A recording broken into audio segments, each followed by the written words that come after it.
Good morning, good evening, depending on where you're connecting or watching us around the globe.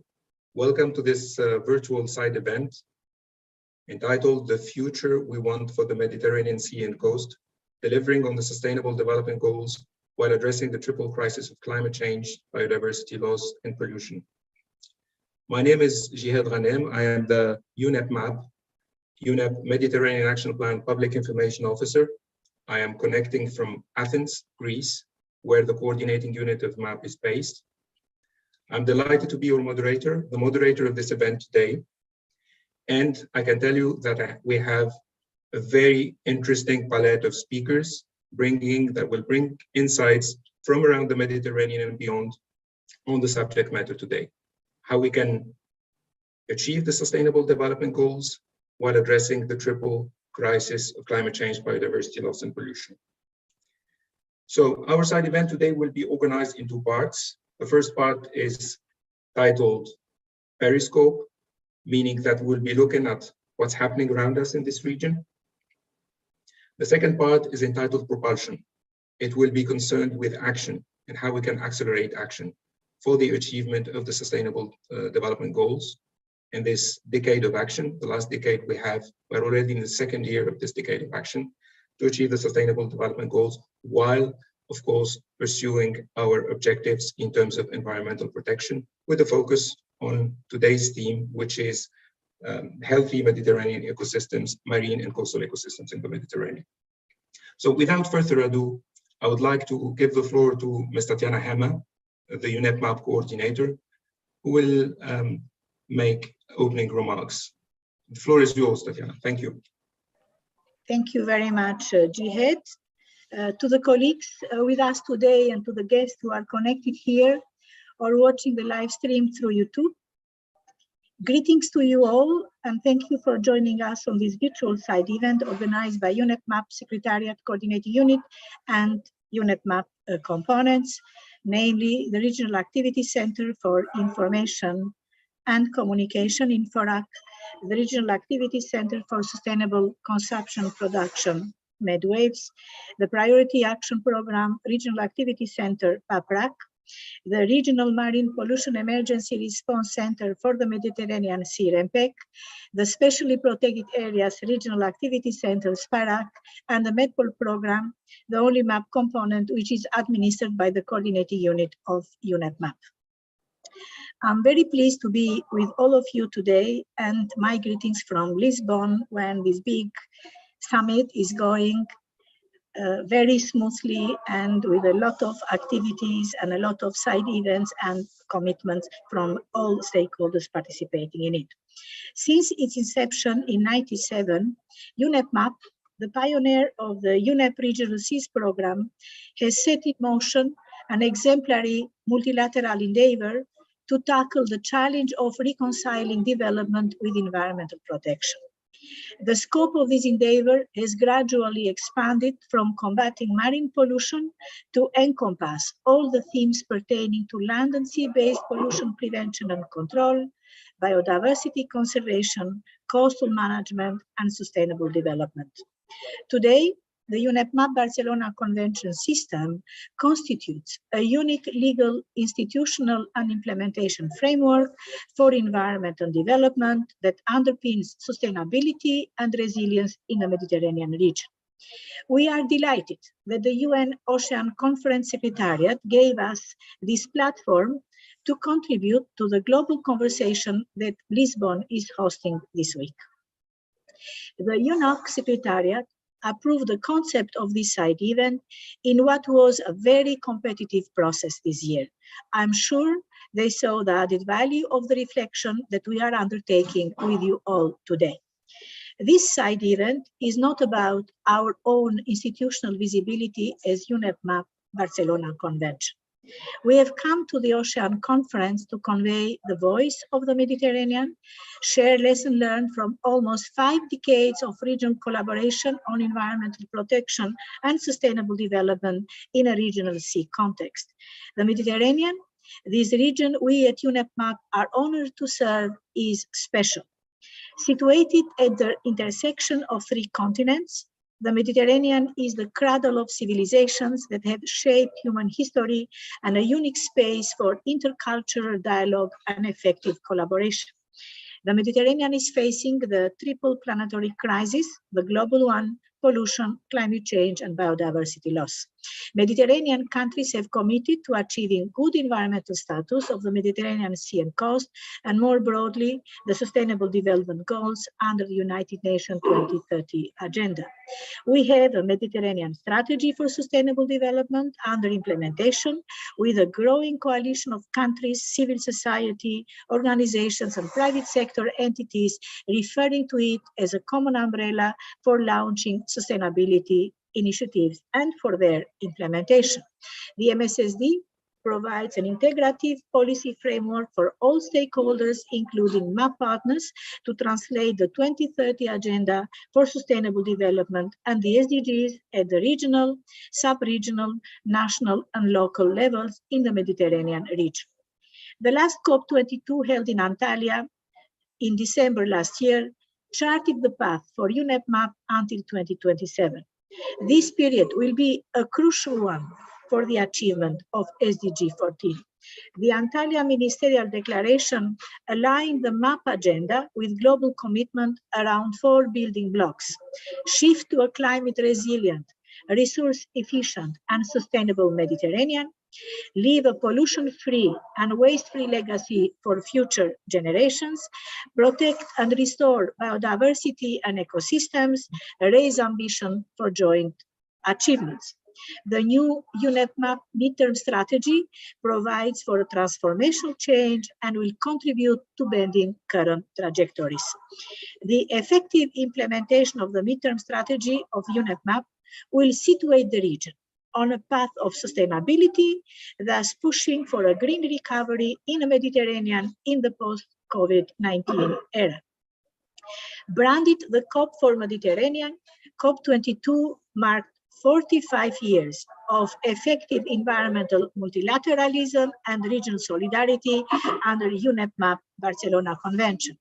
COP22 offered an inclusive platform for renewed commitment in the Mediterranean and sent a clear signal that UNEP MAP is ready to act effectively and in a timely manner to support the region in building back greener with strong environmental objectives. There are several aspects where the Mediterranean region has a good story to tell the world. These stories deserve to be told in Lisbon, along with the gaps that remain and the challenges that are yet to be overcome. UNEP MAP team today will share with you during our event some of those achievements and challenges faced and some of the success stories that we have all achieved together with our contracting parties. We are organizing this virtual site event to advocate for a swifter implementation of the SDGs in the remaining 8 years that we have before 2030. This is plenty that can be done in 8 years. The full implementation of all existing obligation and commitment will do wonders. Let me recenter this reflection on the Mediterranean. The full implementation of the Convention for the Protection of Marine Environment and the Coastal Region of the Mediterranean, the Barcelona Convention, the full implementation of its 7 protocols and the wealth of associated strategies, action plans, and targets covering the full spectrum of common environmental challenges encountered in the basin. The full implementation of these instruments and tools in a short to achieving crucial targets, not just those related to SDG 14, but also many pertaining to the 17 goals as a whole.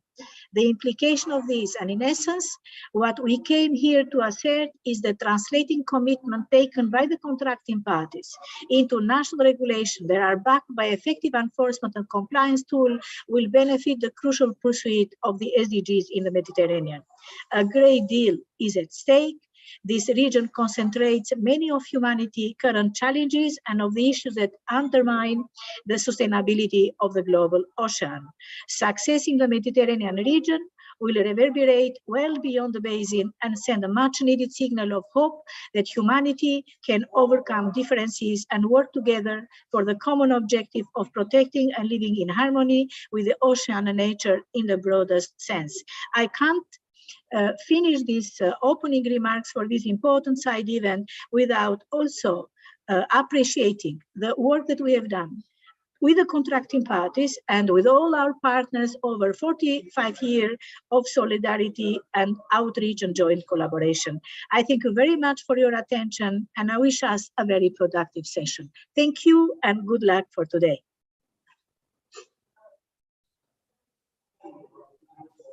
Thank you very much, Ms. Hammer, for these powerful and compelling words. I would like to just highlight something you said in these opening remarks. There is plenty we can do in 8 years, and accelerated action on the SDGs can do wonders, and there is a great deal at stake. What happens here in the Mediterranean in terms of progress, in the achievement of sustainable development goals, in the implementation of our environmental protection goals matters. And success here can reverberate and inspire and drive progress elsewhere around the globe, because the Mediterranean can be assimilated, in my view, to a microcosm of the kind of issues that, as Ms. Hammer said, undermine the sustainability of the ocean and of our ability to live in harmony with nature in general. So before going to part one of our virtual side event today, I would like to briefly say a few words about some housekeeping rules, let's say common rules for this meeting. Please make sure that your microphone is muted. There will be a Q&A, question and answers session towards the end of the side event, so we'll have an opportunity to interact with us, and we would welcome your questions, your comments, and interactions with our distinguished speakers today.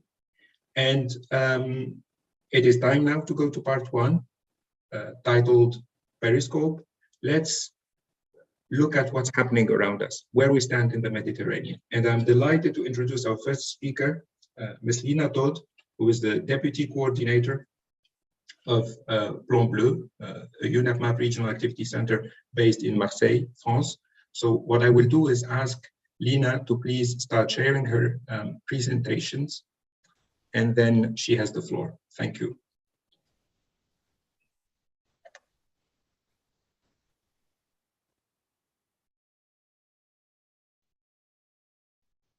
Thank you, and hello to everybody. Can you see my screen? Yes, Lina, thank you. Okay, perfect. So thank you for having me on this panel today. I'm very delighted to speak amongst all of the colleagues today. My name is Lina Tode. I'm the Deputy Director of Bleu, which is UNEP MAP's regional activity center that serves as observatory of the environment and development in the Mediterranean. So this is quite some natural position, let's say, to look through this periscope. And I will provide some insights from environmental assessments and foresight studies on the implementation of the SDGs in the Mediterranean. Let's jump right away into some concrete numbers on this slide. The Mediterranean accumulates unique and vulnerable resources that are increasingly under pressure. The region is a biodiversity hotspot with the highest rate of endemic species in the world. The region is also a cultural hotspot that hosts almost 200 UNESCO World Heritage Sites. And at the same time, the population concentration is a main pressure, with around 70% of the Mediterranean population living in cities and around 1/3 in the Mediterranean coastal zone. This situation is further exacerbated by intense tourist flows. And indeed, as you might know, the Mediterranean is the world's #1 tourism destination, with around 30% of the world's tourist arrivals. The Mediterranean is also one of the world's busiest shipping lanes and hosts around 70% of the world's oil tanker capacity. Now, this comes with a number of effects: air and water pollution, underwater noise, collisions with mammals, land take by port infrastructure, etc., etc. This pressure is caused by human-induced changes. And in fact, the main driver of change in the planet's recent history are human activities. And what drives human activities are, on one hand, of course, our basic needs for food, shelter, etc., but also, on the other hand, our prevalent values and aspirations. In our current society, these dominant values and aspirations include systemic incoherences with sustainability. And here we can list the accumulation of material things to a certain social status, such as the frequent renewal of cars, smartphones, furniture, etc. And this has led to what we call the triple planetary crisis of climate change, biodiversity loss, and pollution.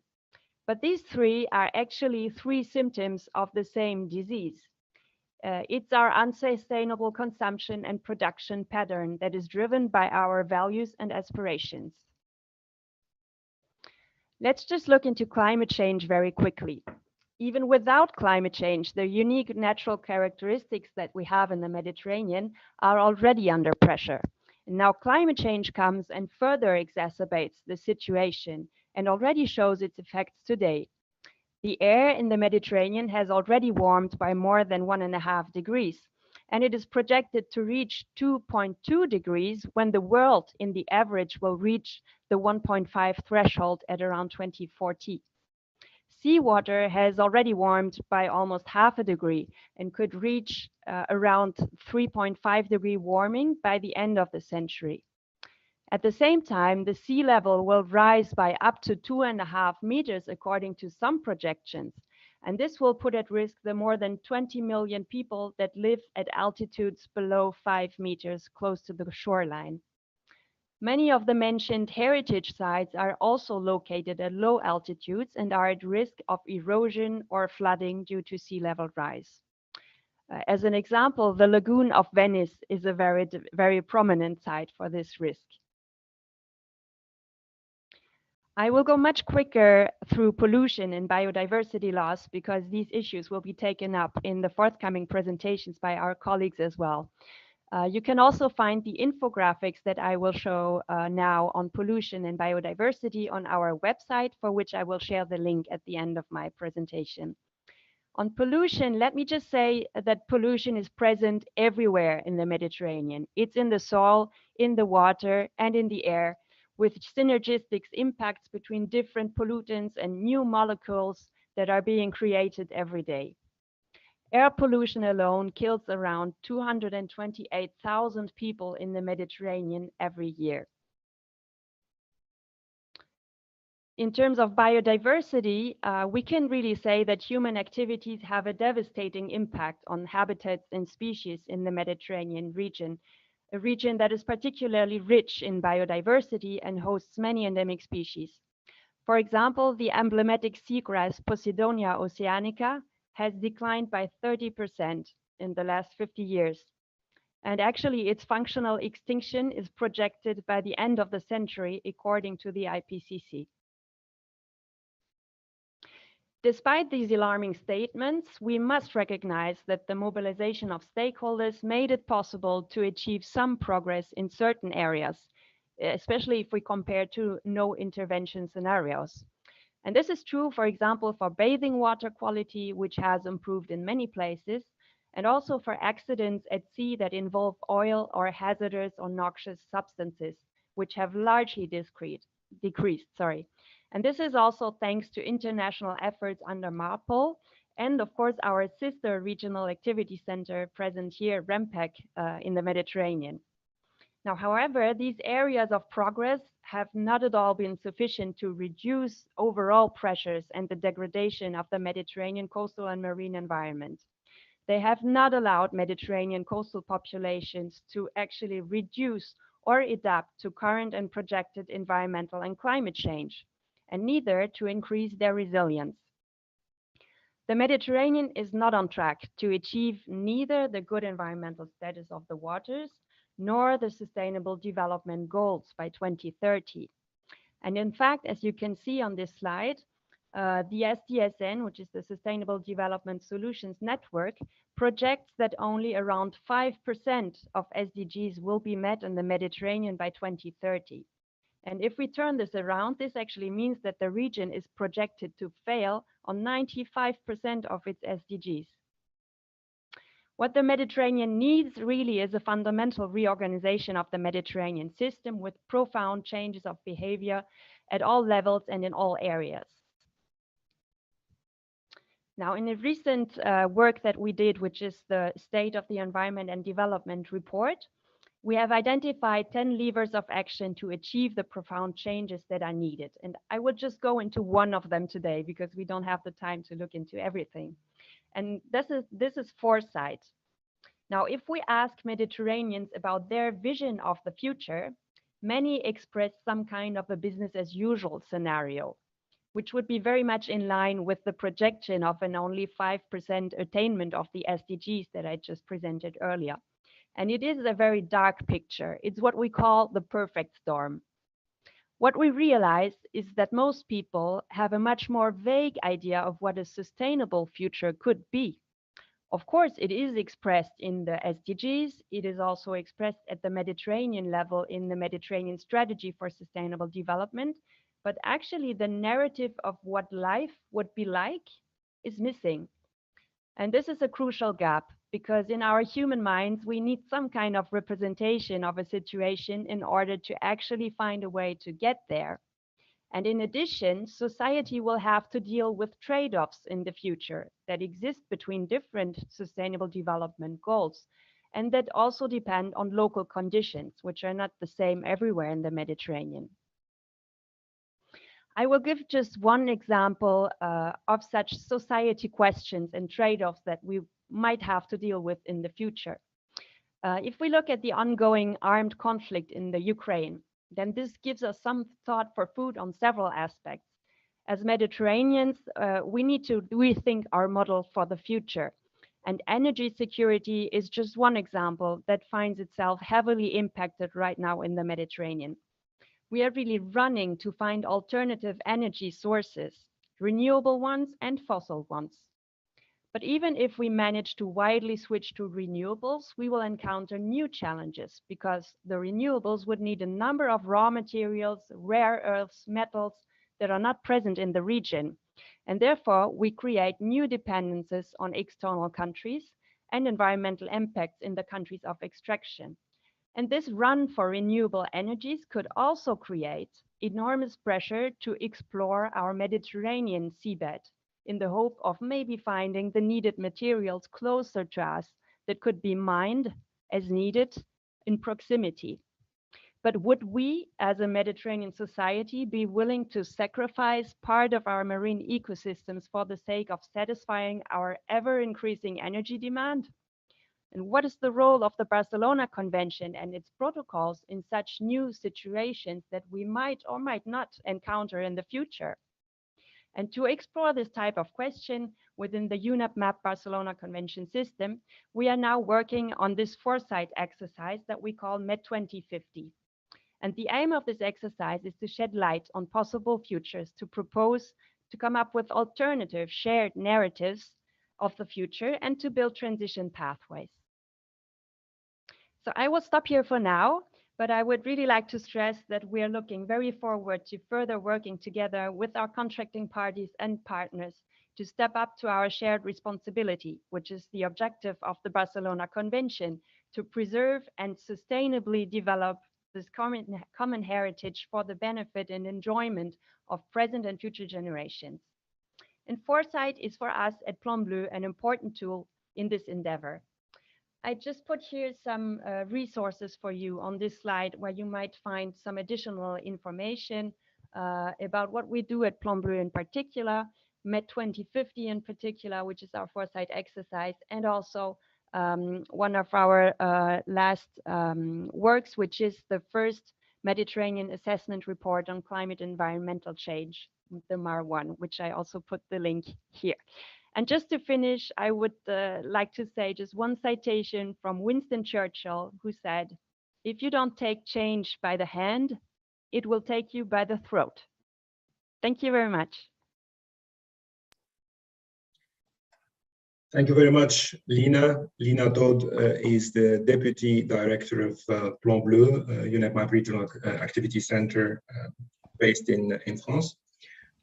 Lina just made a very, very good presentation, I thought. To me, as a moderator, but also as a participant in this meeting, that presentation had very, very important notions and ideas. I would take away the notion of transformational change. Time has come to shift the needle, and time has come for a departure from the status quo.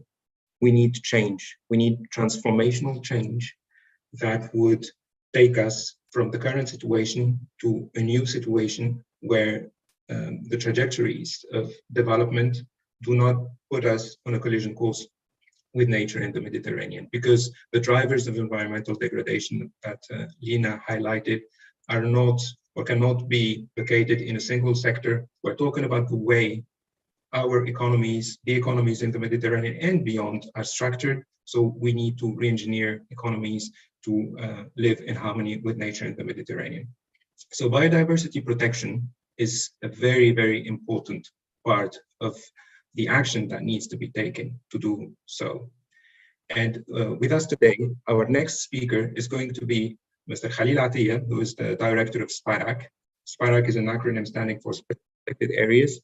SPARAC is the regional activity center of UNEP based in Tunis that looks after biodiversity protection and marine protected areas and other types of conservation, area-based conservation. So without further ado, I'll give the floor to Mr. Khalil Atiyah. Thank you. Thank you, Jihad. Do you see my screen? Yes, if you can switch to diaporama, it would be better for the display. Thank you. Okay. So thank you, Jihad. I'm really delighted to participate in this important online side event, and I will be presenting two newly adopted regional strategies on biodiversity, on marine biodiversity, transformational as asked by the contracting parties of Barcelona Convention, and these strategies are the translation of the SAPBIO protocol on marine biodiversity and especially protected areas into action. So it's the Post-2020 SAPBIO and the Post-2020 regional strategy for marine and coastal protected areas and other area-based, effective area-based conservation measures in the Mediterranean. So before to start to present these two strategies, just very quick overview of the situation of the marine biodiversity in the Mediterranean. I won't be long on it since it was already presented by Lina. So even though the Mediterranean, in terms of volume of global oceans, represents only 0.3%, 0.3% of the whole balance, it holds up to 18%, 17,000 species of the global marine species. And 25% of the species are endemic. Let's say that 1/4 of these marine species live in Posidonia meadows, which shows the importance of Posidonia meadows in the Mediterranean. But even though it's a hotspot of biodiversity, marine biodiversity of the Mediterranean is under threat. And I want to repeat the numbers that was presented and emphasized by Lina in the previous presentation, just to show you that even though the Mediterranean is almost enclosed sea and a hotspot of biodiversity, it's under pressure. It's the first touristic destination. It holds 1/3 of marine global traffic. A booming exploitation of hydrocarbons at sea, and over-exploited resources, and unsustainable fishing. If we see that 85% of fish stocks are overfished, and these are numbers, confirmed numbers. Land-based pollution that profoundly affects biodiversity. Drastic impacts linked to climate change. If you consider that the Mediterranean is warming, is a region that is warming 1/5 more quicker than the other part of the world. And last but not least, at least 1,100 of non-native marine species, commonly called non-indigenous species, of which we have at least 40 species invasive, have been introduced into the marine environment of the Mediterranean. A little overview on MPAs. So in terms of Aichi 11 target, the rate of coverture in terms of surface of marine and coastal and marine protected areas, we have reached till 2020, according to the last assessment we made, and that stated that we reached so far 8.33%. So we are a little bit behind the objective and the target of the CBD, Aichi target 11.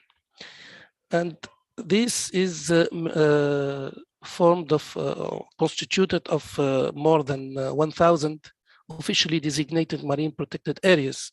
But if we consider the new targets of 2003 and 30, we should go up to 30% of protection through effective systems of MCPA, of marine and coastal protected areas, and also other effective area-based conservation measures. So we have to make transformational decisions, to take them together and to commit to very tightly to achieve these goals. And this is a picture of the distribution of this network of marine protected areas. Unfortunately, the balance is not very well stated, and more than 90% of the marine and protected areas are in the European waters, and even they are more coastal, and the only marine protected area that embraces the high sea is just one, Pelagos, which is in the northwestern part of the Mediterranean.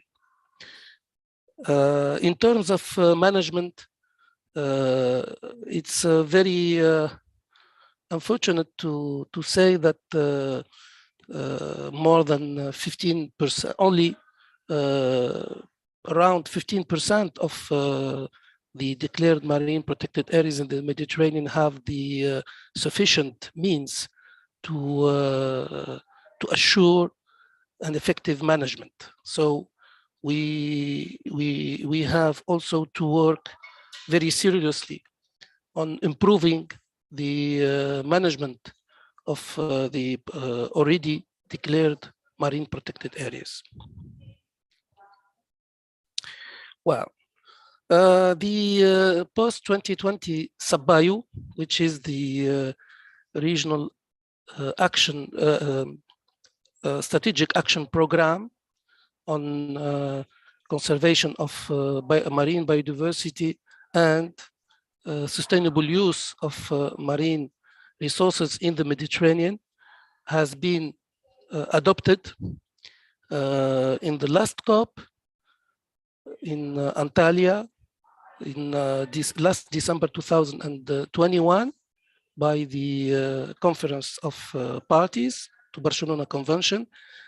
But before to arrive to that point, we have elaborated this regional important strategy over a long process that started since 2018 by the evaluation and assessment of the previous cycle of SAPBIO, of the regional strategy, to learn the lessons and to have recommendations and conclusions useful for the post-2020 SAPBIO. And then we started a very comprehensive and participative bottom-up process to prepare this strategy, starting by the national level, then going to the sub-regional level in order to work on the coherence and the alignment of common needs and common priorities among the neighboring countries, sharing the same issues and the same priorities to arrive and tackle the elaboration of the regional strategy as a whole that was done in, as I said, in participative way with all the regional partners that are actively acting on marine biodiversity and some of the relevant global ones. We made, just to give you an idea, we made more than 40 online consultation meetings during the last 2 years in order to assure a very smooth and participative contributions and elaboration of this strategy. And it was a bit challenging because of the COVID-19.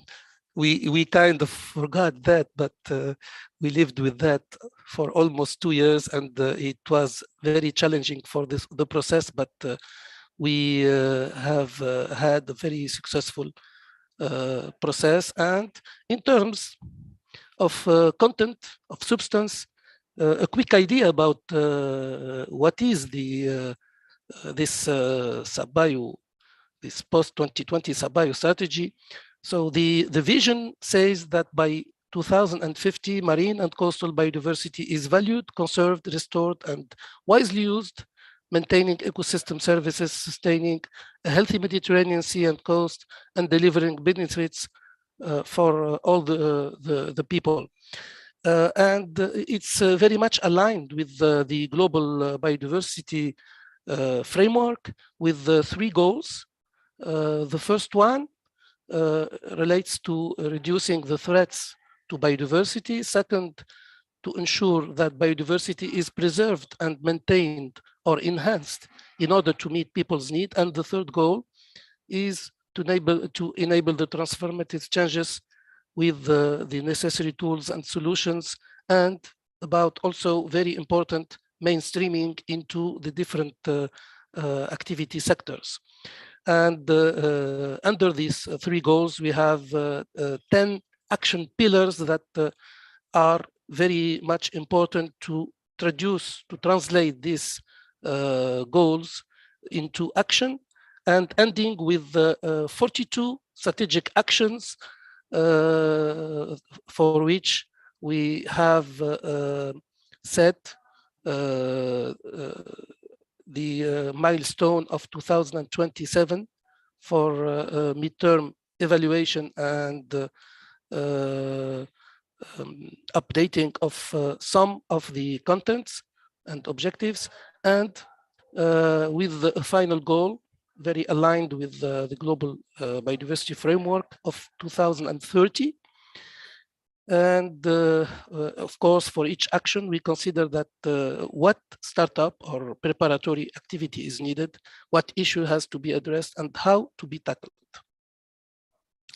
So now I will give you a very brief idea about the second strategy, which is focusing more on the marine and coast protected areas and other effective area-based conservation measures.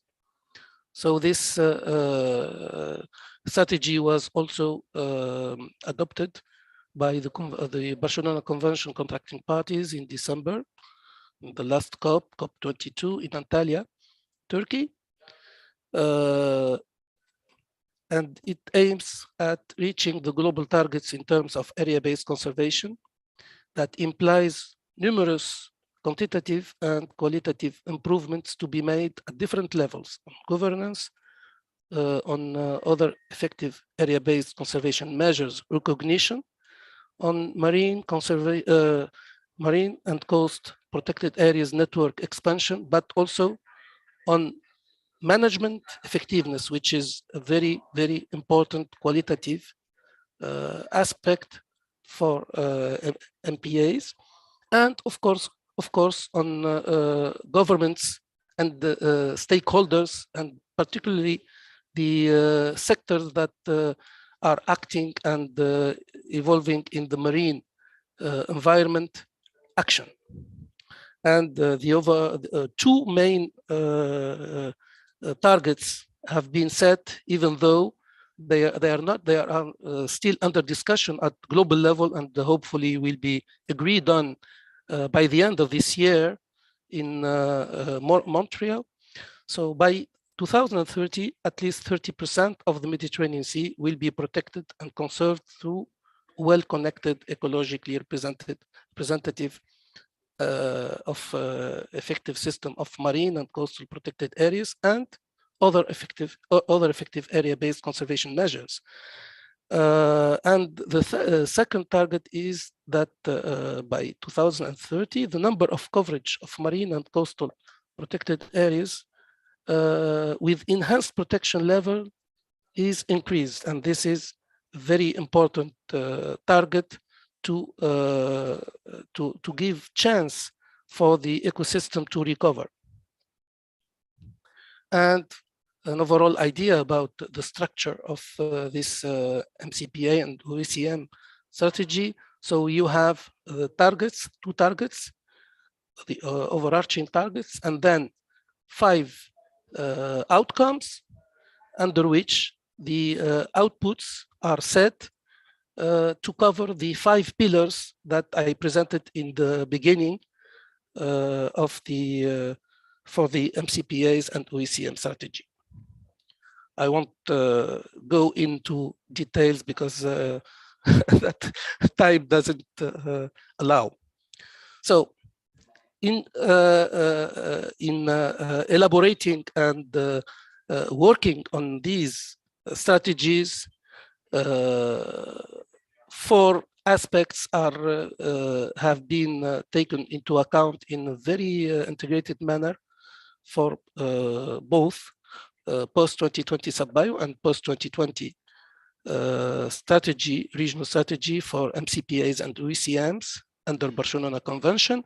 First, to rely on science. This is a very much important aspect, to have the scientific proofs and the genuine science to base our works.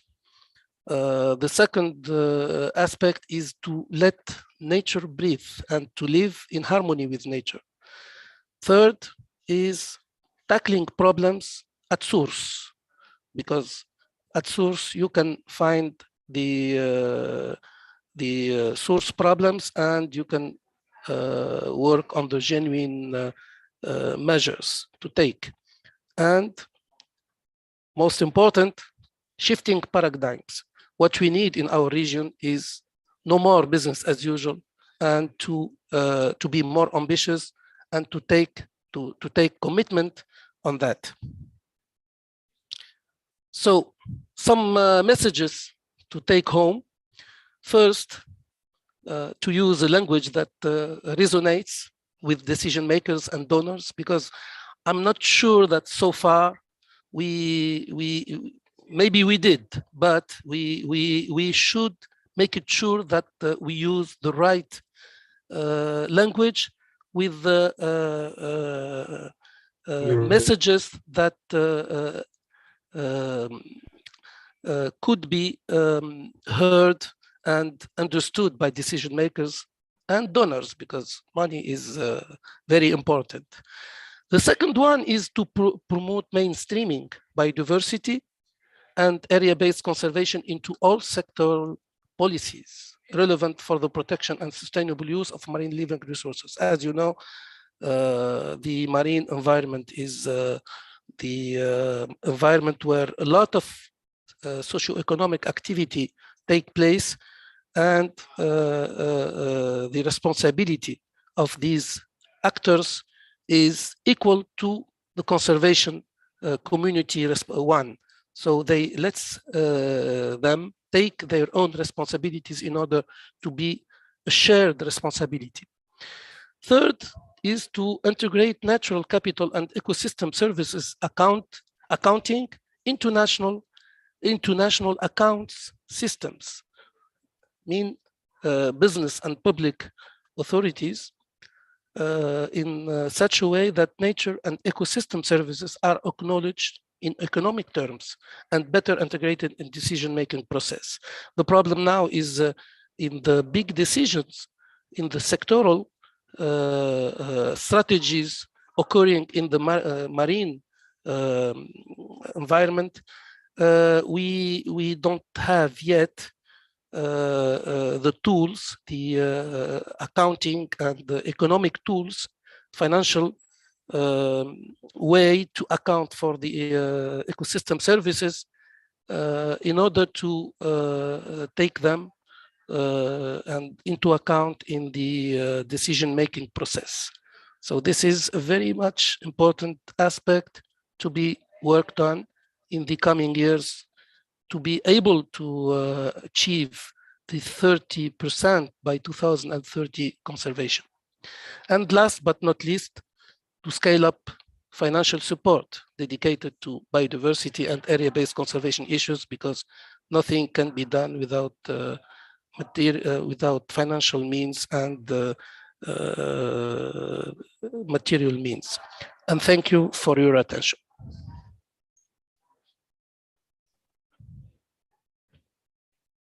Thank you very much, Mr. Atiyah, for this really instructive presentations. You have presented important elements on the response to the biodiversity loss crisis, how the UNEP MAP Barcelona Convention System is delivering to coordinate action at the regional level to respond to threats to biodiversity, to protect biodiversity, marine and coastal biodiversity, to meet human needs, and also to ensure that there are transformational changes in the way we manage biodiversity.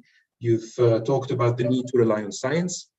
You have talked about the need and the importance of letting nature breathe, which is a very compelling message in the sense that we all agree that if given half a chance, nature will recover. And you've talked about tackling problems at source, and also about the need to shift the way we think in shifting paradigms. So thank you very much for this. If I can ask you to unshare your presentation. And it is now time to go to the second part of our side event. Meanwhile, I'm trying to keep an eye on the chat room, and colleagues also helping from the team here tell me that we have a very interesting question from the Earth Journalism Network from Ms. Samari. We'll come to that question, we'll address that question in the Q&A session. But for now, we are entering into the second part of this side event. This is the part dedicated to action, and it's called Propulsion. And the first speaker in this part is going to be Mr. Nabil Medari of France, who will talk about a very important initiative the Mediterranean as an exemplary or a model sea by 2030 PAMEX. Mr. Medari, the floor is yours. I will give you just 2 seconds to pull up your presentation. Thank you. Thank you very much.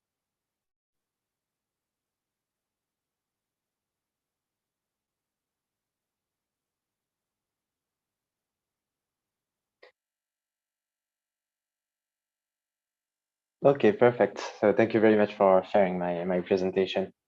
So first of all, I would like to thank the UNEP MAP for inviting me to participate to this event. So my name is Nabil Medagre Alaoui, and I am the desk officer for the International Protection of Ocean at the French Ministry of Foreign Affairs. And I'm thus representing the ministry at the UNOC as part of the French delegation in Lisbon. So I have been asked to talk about the PAMEX, which is a plan to ensure that the Mediterranean would be a model sea by 2030. Can you go to the next slide, please? Perfect, thank you. So yeah, next again, please. Thank you. So to talk to you about a bit about the context in the creation of the PAMEX, as it has been said before during this side event, there is a huge biodiversity in the Mediterranean Sea, as there are more than 17,000 listed species. So it has Mediterranean has a significant biodiversity, and that biodiversity can be threatened by human activities such as maritime transports, overfishing, urbanization, tourism, marine plastic pollution, and so on. So at the beginning of at the beginning of 2021, during the One Planet Summit, our president announced the negotiations. Donc Emmanuel Macron announced the negotiations on an action plan to preserve the marine biodiversity in the Mediterranean Sea in the coming years. The plan was officially launched in September 2021. During the International Union for the Conservation of Nature Congress, and several countries are committed to that plan, such as Monaco, Spain, Italy, Greece, Algeria, Morocco, Egypt, Tunisia, and France. And there are also some organizations such as the European Union, UNEP, MAP, and the Union for the Mediterranean. So the action plan is aimed at increasing the visibility of the Mediterranean Sea through the implementation of concrete actions. It is divided into 4 axes and 20 concrete actions. So next, please. Okay, so the first axis would be to increase the ambition for preserving marine and coastal biodiversity in the Mediterranean. So the countries and regional organizations are considering to implement specific marine and coastal biodiversity objectives at the Mediterranean level. So the PAMEX aims at promoting the goal to protect 30% of the Mediterranean, including 10% under strict protection by 2030, which is a goal that is quite ambitious, but is a more general on a global scale, because it is the goal of the framework, the post-2020 framework that is negotiated under the CDB. Regarding France, France has classified more than 50% of its national Mediterranean seas in marine protected areas, and some of them are considered specially protected areas of Mediterranean importance by the Barcelona Convention. So we have several specially protected areas, such as le Parc National des Calanques or le Parc National de Porquerolles. There is also the Pelagos Sanctuary, which is not only in France, but divided into France, Monaco, and Italy. And preserving, managing, and restoring the Mediterranean Sea is obviously really important, and it can go through the MPAs. Next, please. The second axis would be to promote and develop sustainable fishing to end overfishing by 2030. As it is considered that more than 87%, Khalil, you said 85, so it's almost the same figures, but it is considered that 87% of the fisheries stocks in the Mediterranean are overexploited. So the plan intends to fight against illegal, unreported, and unregulated fishing. To that end, it supports the work of the General Fisheries Commission for the Mediterranean, so that it further takes into account the adverse impacts of overfishing, bycatch, climate change, and non-indigenous species on marine biodiversity, based on the best scientific evidence available. It aims at improving the fishing techniques and at preserving the economic activities and fisheries resources. Next, please. So the third axis is to redouble efforts to combat marine pollution, particularly so that no plastic is discharged into the Mediterranean by 2030. So it is considered that more than 200,000 tons of plastics are leaking into the Mediterranean Sea every year, and that 8% of the global plastic pollution is in the Mediterranean Sea, according to the UNEP.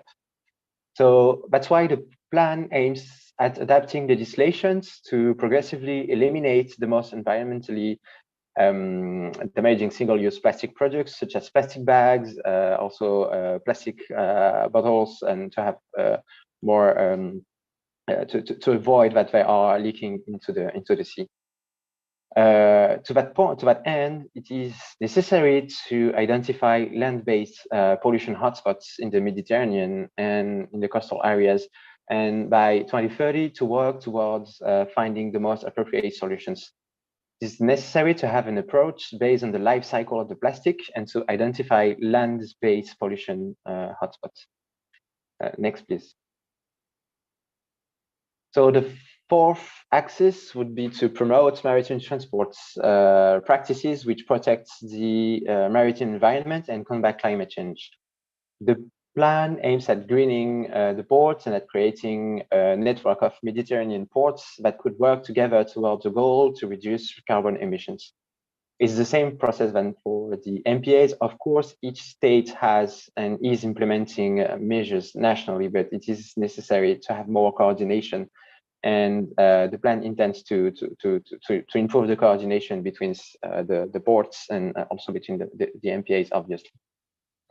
The plan also supports discussions on the possible designation of a sulfur emission control area in the Mediterranean, and several countries such as Spain, Monaco, Italy, and France also encourage the possibility to create a reduced speed zone for vessels in Northwest Mediterranean. Next, please. So that was everything for me. It's been 7 minutes, so I'm right on time. Thank you very much for your attention. I leave you my email address if you want to contact me for any purpose. Thank you very much.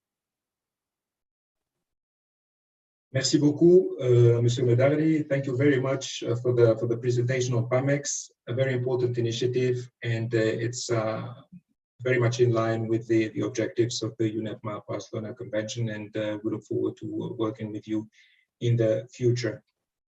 So with this, I'd like to introduce our next speaker. I'll just take a moment to perhaps unshare the presentations. The presentation of Mr. Medari. Here we go, done. Okay, so our next speaker is going to be Mr. Gabino Gonzalez, who is the director of the REMPEC. The REMPEC is a regional activity center of UNEP, jointly administered with the International Maritime Organization. And he's going to tell us about a very important development in the shipping sector, but I believe a development that will have that will go beyond the shipping sector to generate benefits for the entire blue economy, a blue economy in the Mediterranean that we want to see thrive and be sustainable. So without further ado, I'll let Mr. Gabino Gonzalez start his presentation. The floor is yours, Mr. Gabino. Thank you.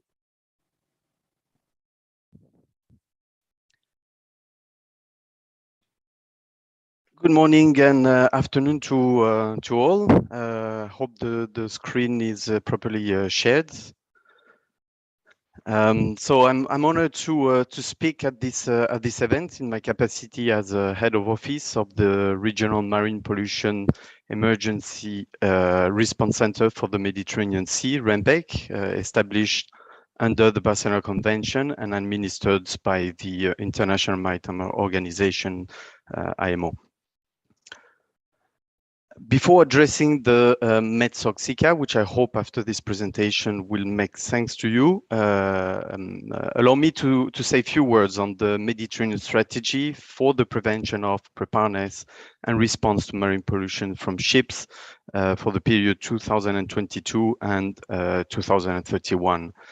By adopting the strategy, the 21 Mediterranean coastal states and the European Union, who are the contracting parties to the Barcelona Convention, committed to take individual and collective effective measures to address a range of environmental challenges, including pollution, climate change, air emission, plastic and marine litter, non-indigenous species, protected areas, and emerging issues.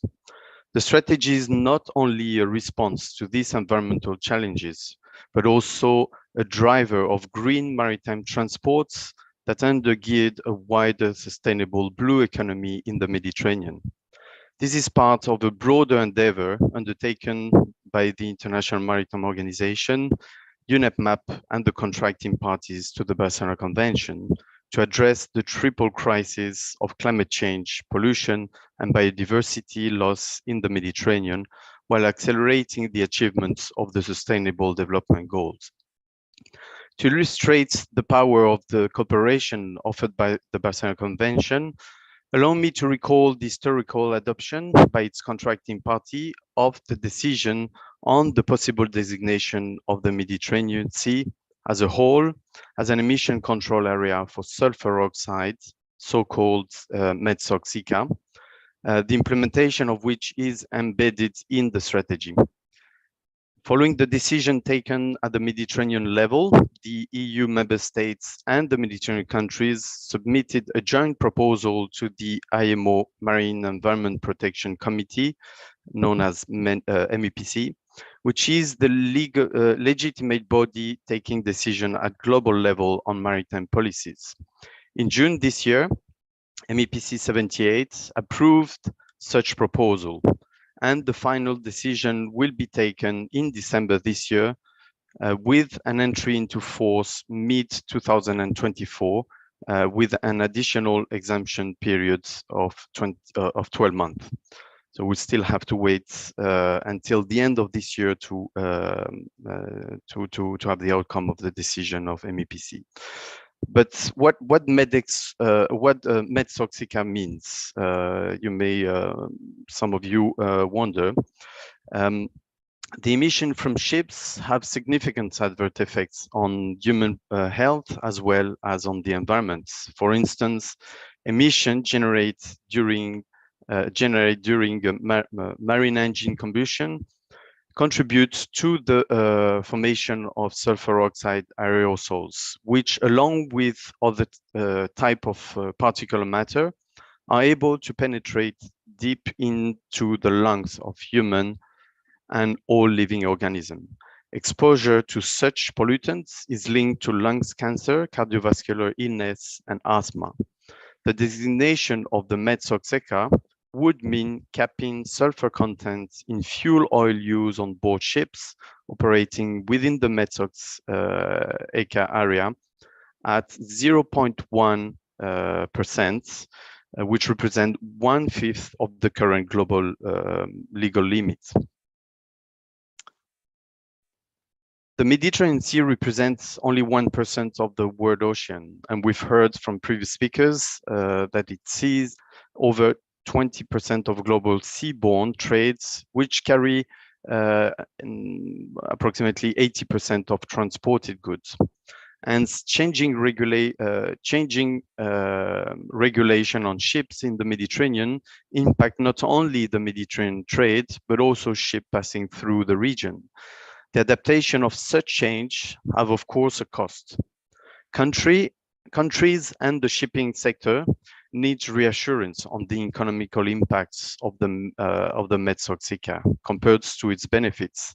Therefore, in 2016, an expert committee composed of 21 Mediterranean coastal states, meaning the entire region, as well as the European Union, was established to analyze the impacts and the benefits of the MEDSOC-SICA. This included, for instance, an analysis of the low sulfur fuel supply and the availability of the low sulfur fuel supply and alternative compliance, which confirmed that sufficient fuel would be available to meet the fleet demands for the 0.1% fuel.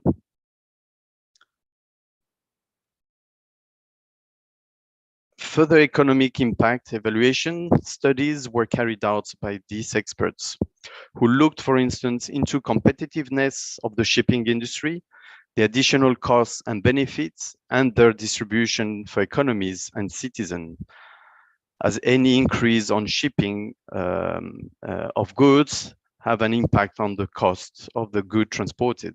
The study also looked into the cost benefits related to the reduction of the premature death and other respiratory disease. And the overall assessment showed that only considering the cost reduction of avoided premature death exceeded the cost of the implementation of the MEDSOC-SICA. And I guess this is an important message in the current inflation context. So allow me just to illustrate the benefits of the MEDSOC-SICA through a brief extract of a video, which you can fully view on REMPEC website, and the link is provided at the end of the presentation.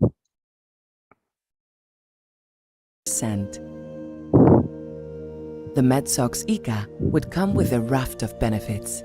It would mean a significant reduction in shipping's negative effects on human health through lowering emissions by 79% for sulfur oxides and 24% for fine particulate matter. When comparing to the IMO sulfur limit, avoiding 1,000 premature deaths due to lung cancers, cardiovascular illnesses and strokes, as well as more than 2,000 cases of childhood asthma. It would contribute to reduced acidification by decreasing deposited acidic pollutants formed from sulfur oxides and reduce harm to crops, forests, and aquatic species that will be cherished for generations to come. It is expected to lead to reduced haze and improvements in visibility, notably over Mediterranean main shipping routes, reducing potential maritime incidents. The decision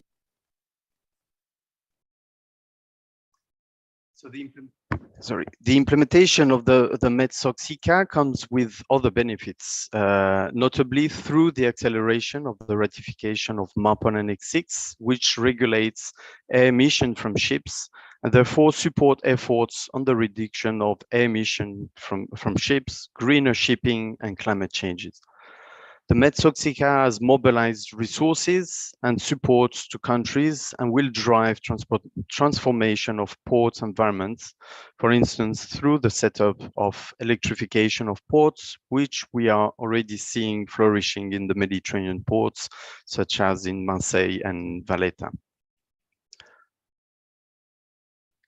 Building on the experience of the MEDSOC-SICA, the region is already looking at the possible future measures to continue the reduction of air emission from ships and have mandated REMPEC to explore the possible designation of the NOx-ICA to reduce nitrogen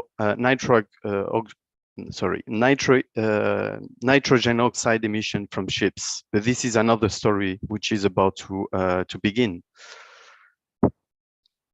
Finally, although we still need to wait for the final decision of the MEPC 79 at the end of the year to celebrate the MEDSOC-SICA, I wish to conclude with a message of hope.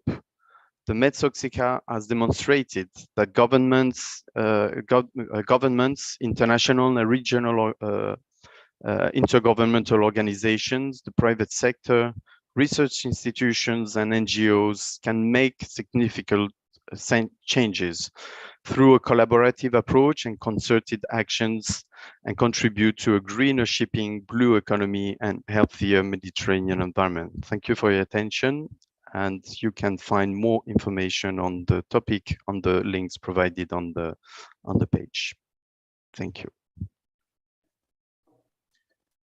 Thank you very much, Mr. Gonzalez. another instructive presentation about MedSoc CCA that will have, as you said, immense benefits for the Mediterranean region, for people and nature. Since the theme of this side event today is how the achievement of the objectives or of the objectives of the UNEP MAP Barcelona Convention system through the implementation of the commitments taken by the contracting parties to the Barcelona Convention serves and benefits the achievement of the Sustainable Development Goals. But just comment and say that so far, through the various presentations we have watched and heard, I've heard things about SDG 14, I've heard things about SDG 2, I've heard about SDG 3, good health and well-being, I've heard things about SDG 13, climate action.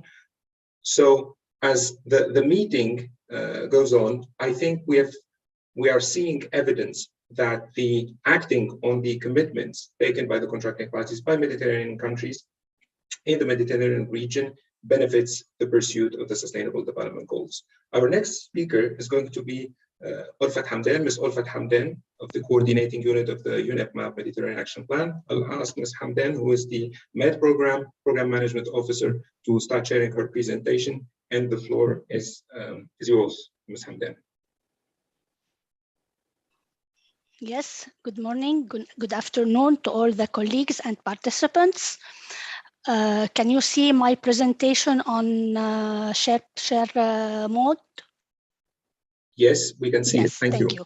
So thank you, Jihad, for giving me the floor. My name is Ulfat Hamdan. I'm the Med Program Management Officer in UNEP MAP Athens, and I'm glad that I'm joining you from there. So my presentation today is focused on giving an overview about the Med Program.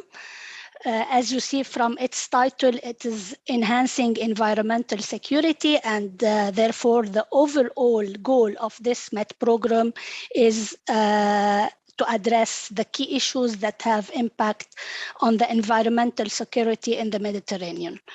So my presentation today will give a general overview because the time will not allow more information and more details. So I will give an overview about the Med program, how it is structured, this Med program, some examples from the fields on the ongoing activities related to the Med program, as well as its link with the SDG goals. So just going back to the rationale of the preparation and design of the Med program, as you see from this slide, so the Med program was designed based on a set of strategic documents, plans, and guidelines prepared by UNEP MAP by that time upon the request of the contracting parties to the Barcelona Convention. We can see from the 2005, there is a transboundary diagnostic analysis report was prepared by that time, which identified and analyzed the major environmental concerns in the Mediterranean by that time. And I'm here talking about decline of biodiversity, decline in seawater quality, the human health risks, and the degradation of coastal ecosystem. 10 years later, after the preparation of the TDA report, there were like 2 additional reports which are related to the impacts or to address the impacts of climate change as well as the impacts of coastal aquifers degradations. And these were like 2 additional TDA supplements regarding the degradation of coastal aquifers and climate change. After this period, the Mediterranean countries actually agreed to address these environmental concerns into 2 strategic action programs.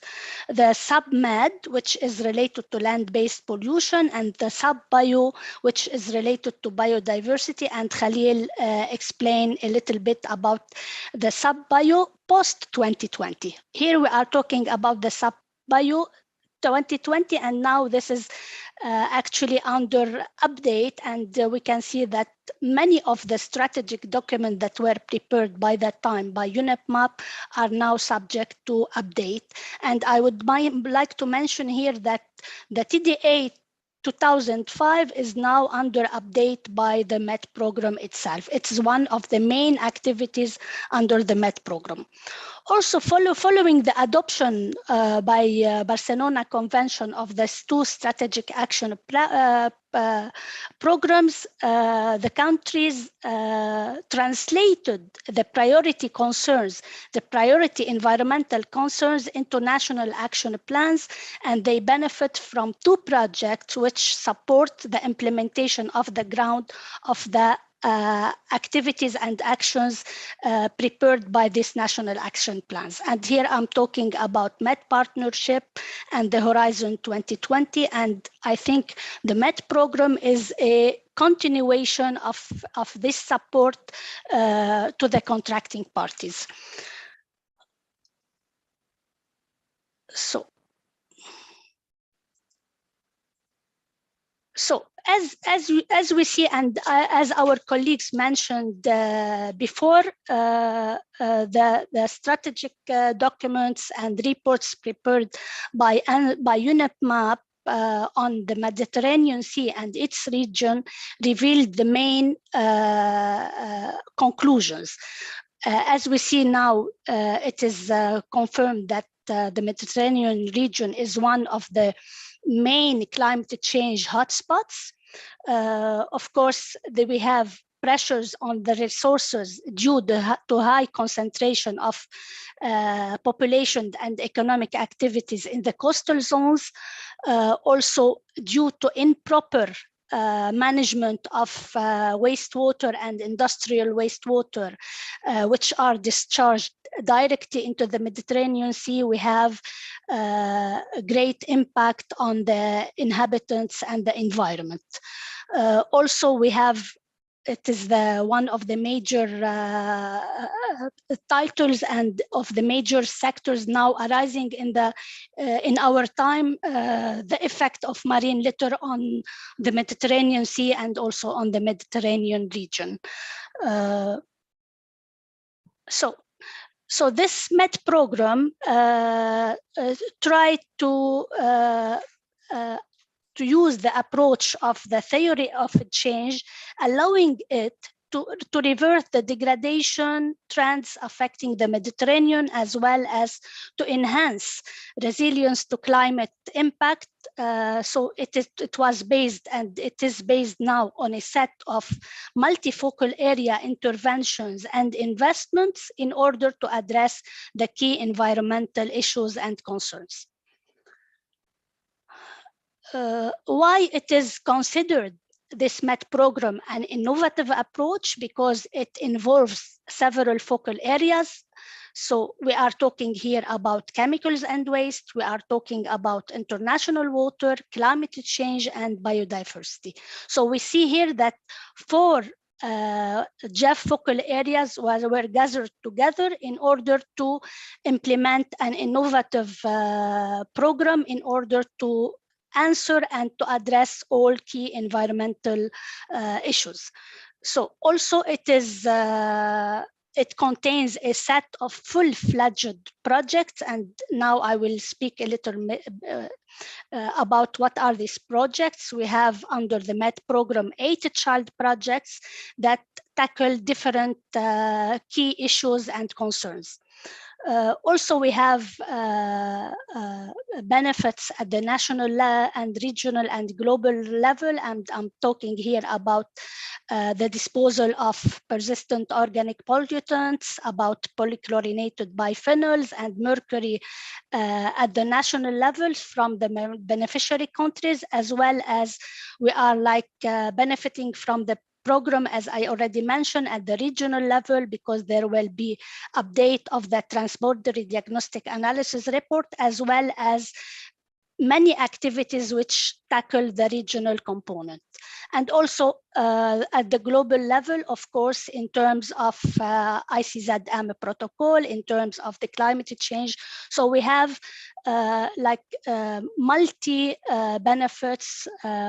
Hopefully they will arise from this MET program. Ulfat? Yes. I am very sorry, terribly sorry to interrupt, but as you can see, we're running a bit late. Yes, and okay. We need to give the floor to the next speaker, Ms. Cécile Rodier-Cafelec of the EEA. Sure. So I will ask you to wrap up in a minute. I'm taking liberties, of course, because you're you are next to a colleague of mine at the coordinating unit, and thank you for this. Yes, sorry. I will be very brief. So the objective is reduce land-based pollution, restore coastal zone freshwater resources, build coastal resilient to the expected impacts of climate change, and of course, biodiversity protection. The MET programs contain or is composed of 4 components, also to address the different key issues that we mentioned previously. So we have a reduction of land-based pollution, enhancing sustainability and climate resilience in the coastal zone, also protecting marine biodiversity, and one of the cross-cutting component, which is related to knowledge management and program coordination. These are the 8 child projects. As you see, we have CP11, CP1.2, and CP1.3. They fall under component 1, which is related to reduction of pollution in hotspots. We have 2.1, 2.2, and SCCF. I will not go into details because of the time. Falls under component 2, which is related to the management of coastal zone management. We have 3.1, which is related to the component of marine biodiversity. And of course, the last one is CP 4.1, which is related to the knowledge management and program coordination. As you see from this one, the different child projects falling under the different components, and of course the different JAF focal areas. This is a structure. I would like to mention here that this MET program is funded by JAF, $43 million, implemented by UNEP MAP, executed by UNEP MAP. Of course, the MET PCU is supporting UNEP MAP in implementing this, in executing this project. We have beneficiary countries, Albania and Algeria, Bosnia and Herzegovina, Egypt, Lebanon, Libya, Morocco, Montenegro, Tunisia, and Turkey. Of course, we have many stakeholders in this MET program. We have the partners. I will not go through them. We have the countries. There are many stakeholders that are involved in the implementation and execution of this MET program. So stories from the field, I would like to mention here about 2 important activities running in this MET program, which are related. One of them is to enhance sustainability and climate resilience. So we will support the countries in preparing and drafting strategies and action plan for the coastal zone management. Also, we will adopt the source to sea approach in the Moor River Basin in Lebanon, and also provide support to Algeria and Tunisia in implementing their national ICZM.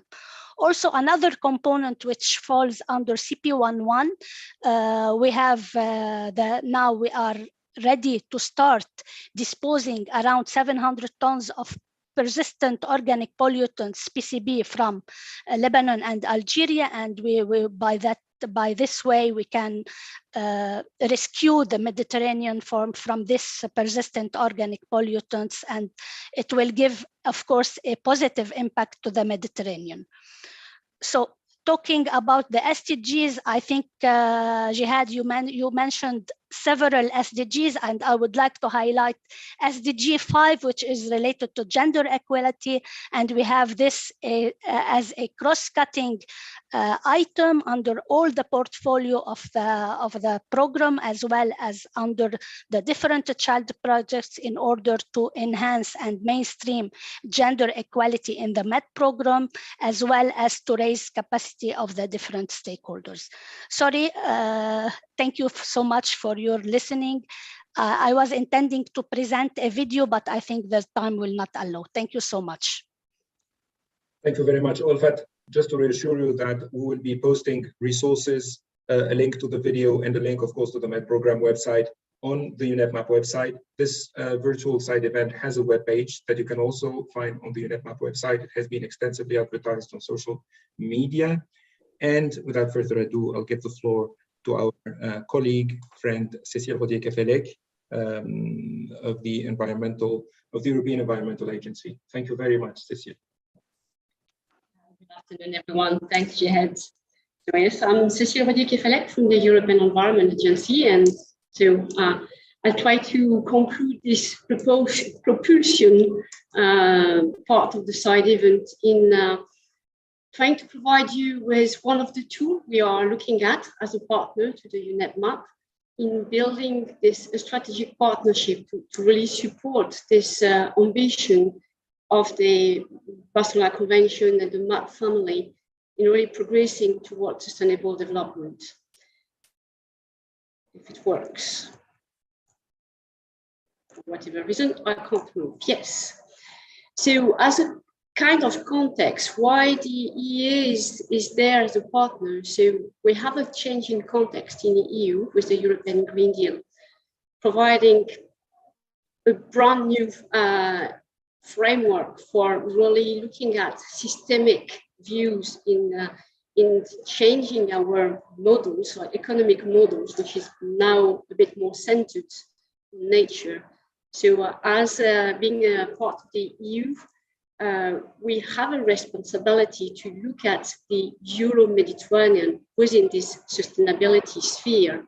And for that, yes, there is a new agenda for the EU, a new EU agenda for the Mediterranean, which is really embedding the ambition of the European Green Deal for the region.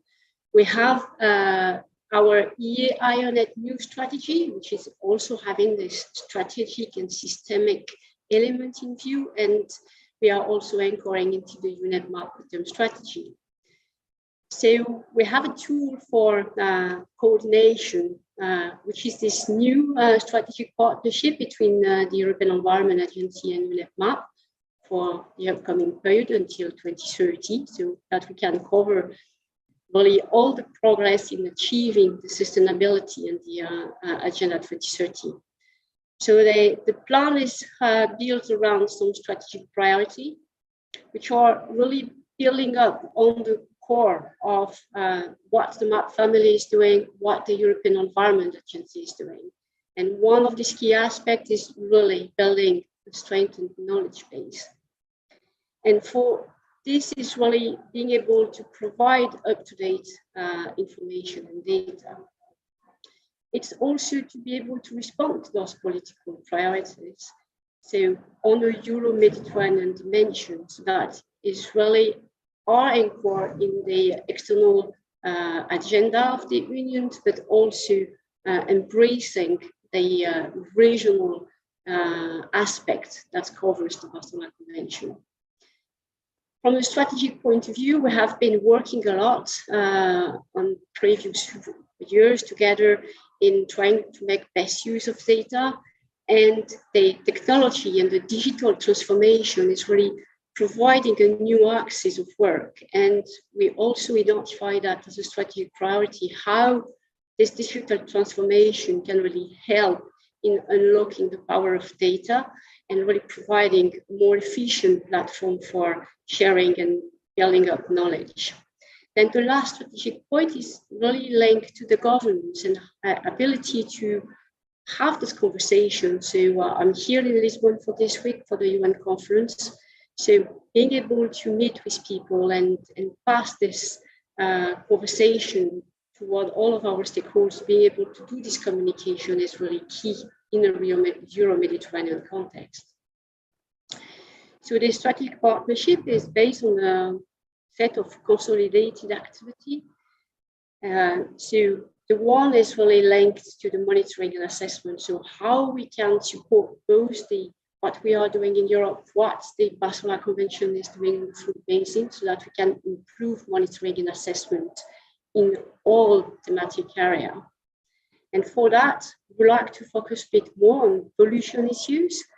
So, in fact, you have identified within the MED program pollution as a key driver. So, being able to work further on that, especially collating data and information, is really key.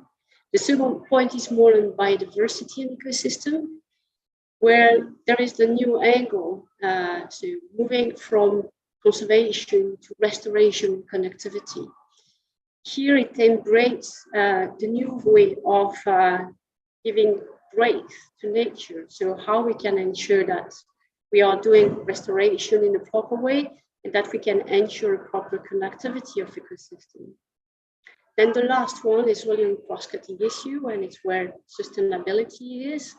Sustainability as large, but with particular focus on elements that Lina has pointed out in her presentation. Is really looking at the models we want to live in to achieve sustainability. What are the pathways we can bring together, knowing that this region has specificity of being at the frontier of different political and institutional framework. So we'd really like to pool our resources together to work on this sustainability achievement and really engage with stakeholders.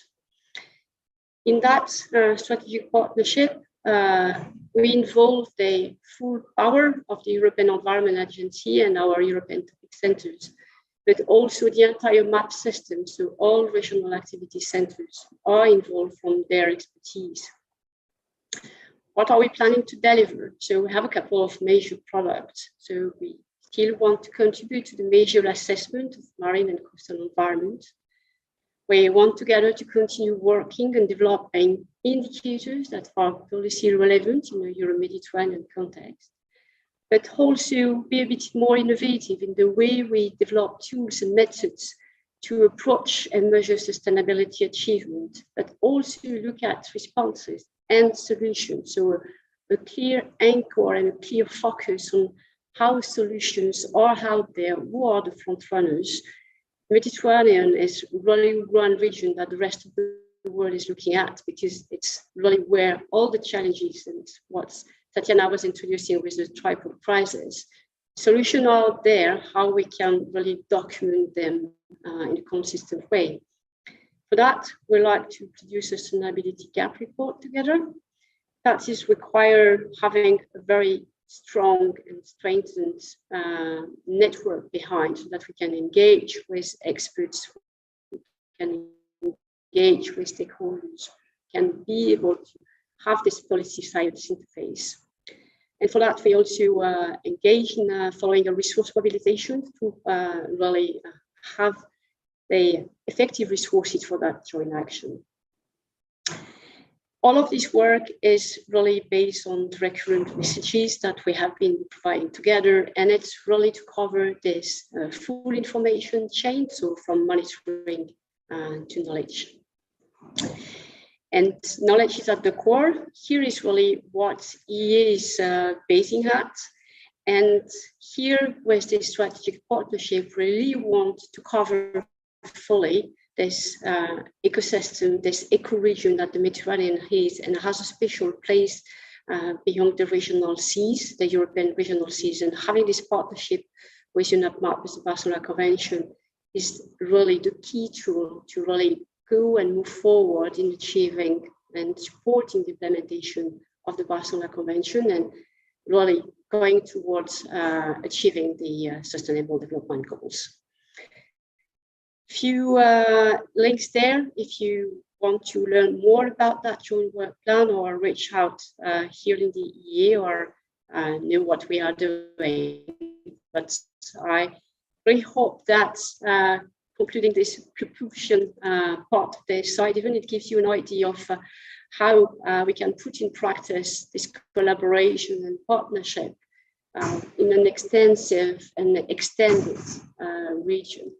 So thanks for listening, and happy to follow up later. Thank you. Thank you very much, Cécile. Cécile Rodier-Cafelec just presented insights from EEA on their work for sustainability, on sharing knowledge to monitor and assess progress on sustainable development. Thank you for your time. If you have to leave us, Cecile, feel free. Otherwise, of course, you are very welcome to stay. I'm very grateful for this presentation, also for the mention of the UNEP MAP European Environment Agency strategic partnership, and we look forward to working with our partners at EEA. There was a question in the chat from Ms. Mona Samari of the Earth Journalism Network. I will invite her to take the floor to basically put her question to Ms. Hama, the UNEP MAP coordinator, whom I will invite to, first of all, address this question and then say a few concluding remarks. Thank you very much for your patience with us so far. Thank you. Mona Samari, the floor is yours. Yes, thank you very much, Mr. Ghanem. Thank you very much for all the very interesting presentations. I think from a kind of journalistic point of view, it's hard to see what the cross-cutting pressing theme is that would run across all of these crises. So it'd be interesting to hear what top 3 issues you would consider as requiring the most media attention, please. Thank you, Ms. Samari. Madam Tatiana Hema, can I ask you to intervene? Thank you. Yeah, thank you very much, Jihad, and thank you, Mona, for your question. Definitely Mediterranean is very complex, and the issues that we are addressing are very complex. But your question is very interesting, because I would also see from a different perspective how media, with their own powerful tools, can support our cause, our common cause.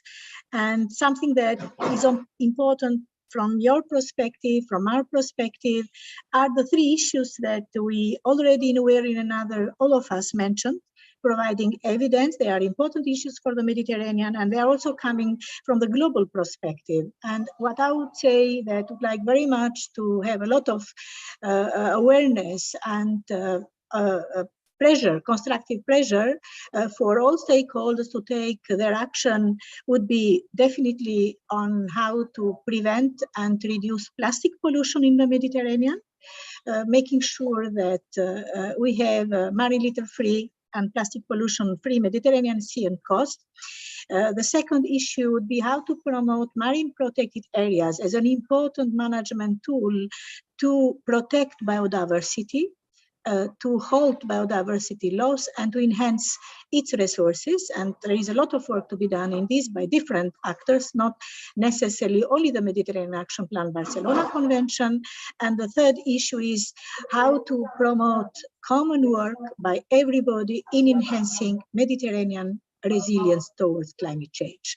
So these are the most important issues. They are still general, but at least we try to keep an eye on those as a priority, important issues for our own region. So. Thank you very much, Ms. Hama. I don't know if Ms. Samari has further comments.